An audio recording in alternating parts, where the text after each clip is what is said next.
Yo! What's good, people? Everyday Superpower signing in for a chat, a chinwag. Whilst I sip on a little cuppa, I'm not gonna lie to you, kinda tired. This is the place where you learn about body language, non-verbal communication, and everything in between. You know that by now, alright? I want to talk today about, you know what, I've been needing to talk about this one since the dawn of this channel, but it's incredibly complex, really, and to put it out there in a way where I don't sound like I don't know, I just needed the information and I just needed to take the time to do this video, basically. So, within reason, a few people will be aware of mirroring.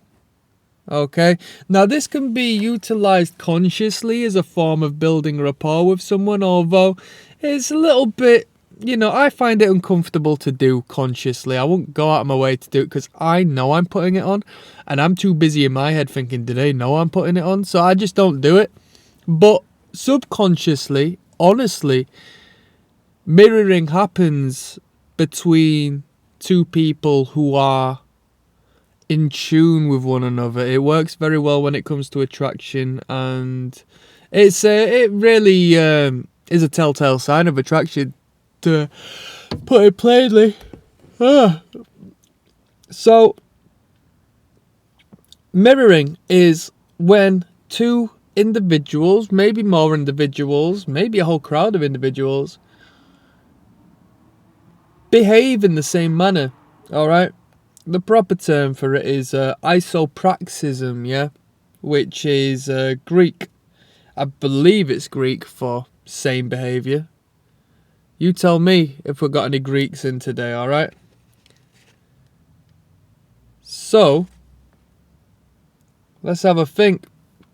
Yeah, if you're on a date with somebody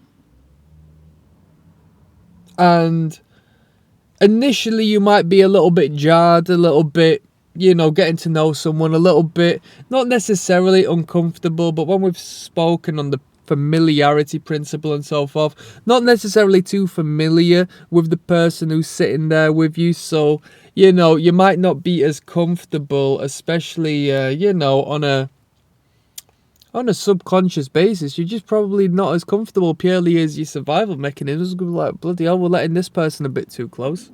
So mirroring might not engage and might not establish until you really start to enter each other in a verbal and,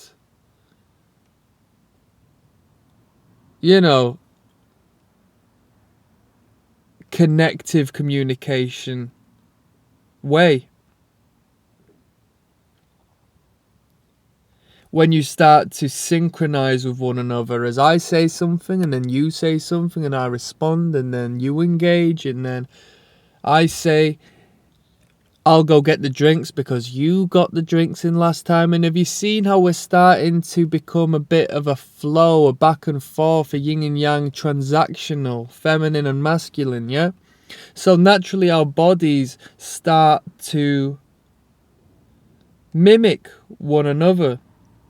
Right? Friends will do it. Close friends will get together and act alike. And when it happens more, I hope it doesn't happen as an adult, but when somebody finds influence from a celebrity or a YouTuber or so on and so forth, they start to act like that person, speak like that person, and in your head you think, bloody hell, like you sound exactly like that person. And of course it can happen with their friendship group. So if they're finding influence from some other person and then they come and speak to you, you may think it feels like I'm speaking to the third party here when it's not. That's mirroring to some degree, right? As the person is mirroring and what's the term, modeling themselves off that person, but probably on a subconscious basis, not consciously doing so. It signifies a very deep connection that person has in their mind with that other person. They are inspired and engaged with that person, okay?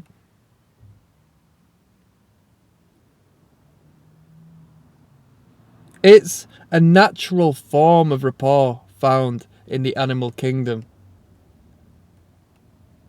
And given that we ourselves are animals, we act in the same manner as the birds and the reptiles and the mammals. Birds are notorious for this style of behaviour.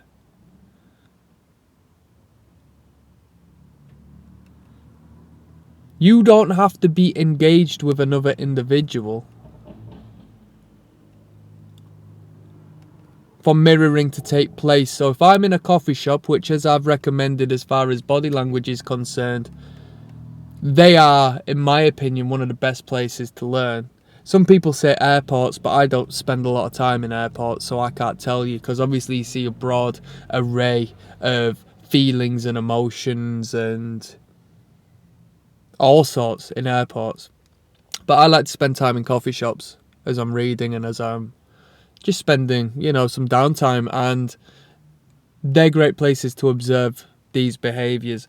When you're there in your own world and you're doing your reading and you take a drink of your cup of coffee, you may see in your peripheral vision the movement of somebody sitting in a table at the corner of the room do so at the exact same time. They consciously won't be aware that they're doing so, but they will have paid attention to you, and maybe that mirroring mimicry behaviour, if not at the exact same time, they may have taken a drink within 5 seconds afterwards. It still exists within this non-verbal space of mirroring, okay? That's called postural echo. If you were to lean back in your chair and they do that as well, that would mean something. Now, if you had done the drink of the cup and then leant back in the chair and they had replicated that without even looking at you directly, then that is a clear sign that you are being observed. If not, if it's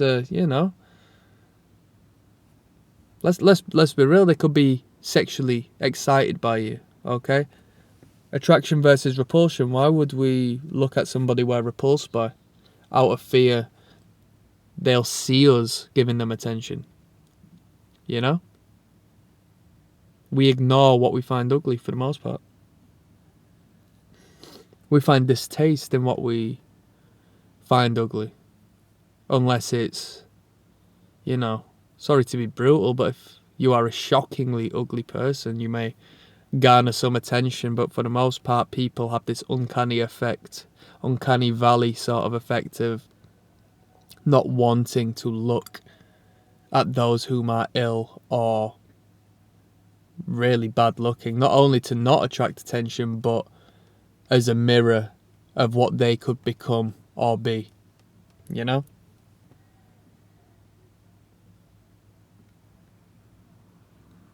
I was speaking to a girl. I'll tell you a story. I was speaking to a girl. I was on a date one time, yeah? And I was giving her insight on non-verbal communication because it's worth dropping in conversation every once in a while because it is interesting. I do like it. And women like to be understood. It's threatening to an extent that they know you are perceptive of them. So it's exciting in its own oblique way.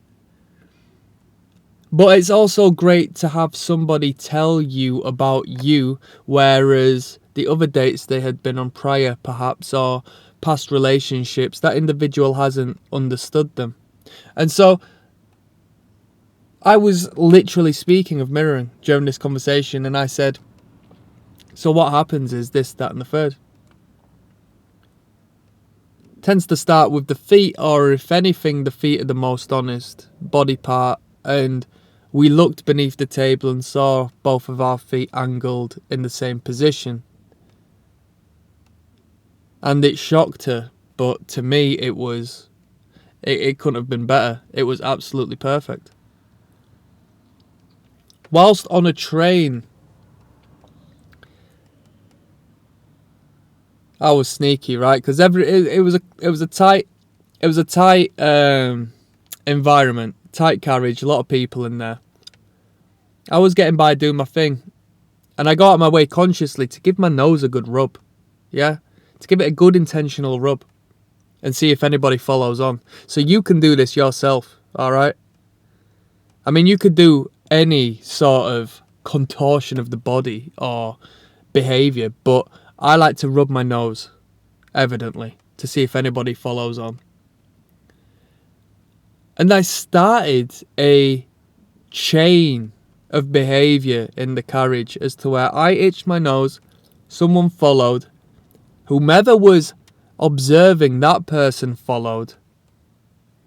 And I was seeing people who couldn't have possibly seen me itch their nose near about the same time down the carriage. This is how deep it is. We pretend we're not looking at people, but when we're in close quarters and when we're, looking out for potential sexual encounters, regardless if we have partners or not, we are but animals and we pay attention to others, right? We don't need to act on impulse, but we like to be known and seen.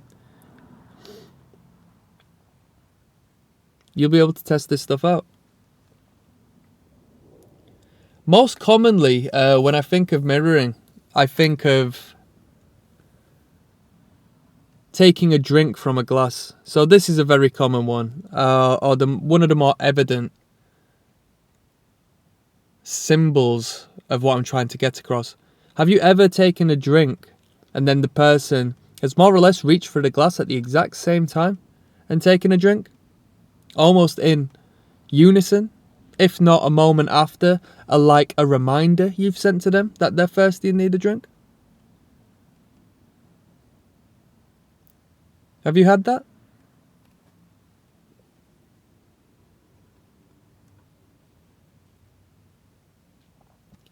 It's great to work together, as it could be perceived as tribal in a way. We want this person to be within us as far as the in crowd is concerned. We want this person in the group. It can work with clothing and styles of clothing. So you'll have heavy metal fans mirroring each other through synchronized head banging and dark clothing. That's a form of mirroring. It's tribalism. There's a tribe of people who make friends and communicate and are attracted to each other, whether it just be on a friendship basis or not, through being alike. Okay?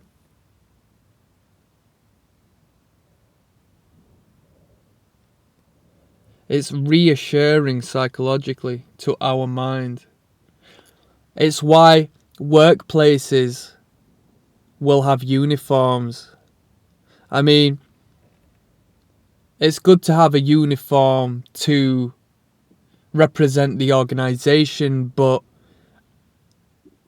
on a side note, it's incredibly efficient at engaging this collaborative effort, as we are all mirroring each other. We are echoing each other.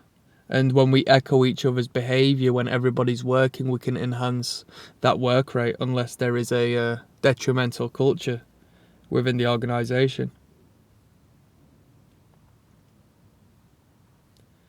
We can mirror tones of voices. As I've said, you'll be speaking to somebody you've known for years and they'll start speaking to you like they are somebody else because they have taken influence from that individual without even knowing about it. They think they're cool and subconsciously they are modelling themselves off of that person purely as they think it's cool. They think it will enhance who they are as a person, potentially enhance their status as a man or a woman, you know.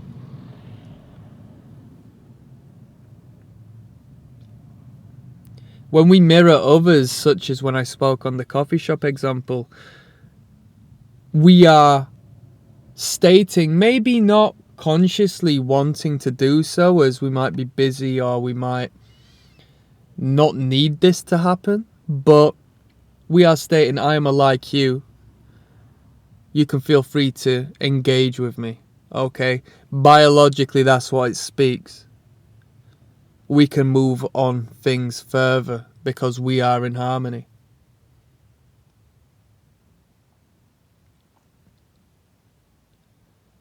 Birds will preen together.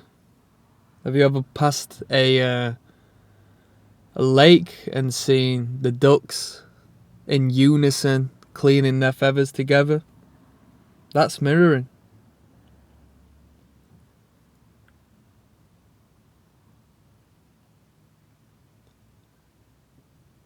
When we act in synchronicity, if that's the correct term to use, we become each other, we mirror each other. Now, to finalize this little discussion, you can do this consciously, you can do this with intention. As I said initially, I find it incredibly awkward to do, personally. I find an inner conflict in doing so I don't really do this. But you can manufacture this behavior and literally have it work in your favor because it still stands. And then that manufactured behavior becomes the real behavior as you have established a momentum. And maybe we can get that ball rolling. Fake it till you make it. Works in sales, works in relationships, works in friendships. Apply it where you will. Isopraxism, also known as mirroring. Click subscribe. I'm signing up.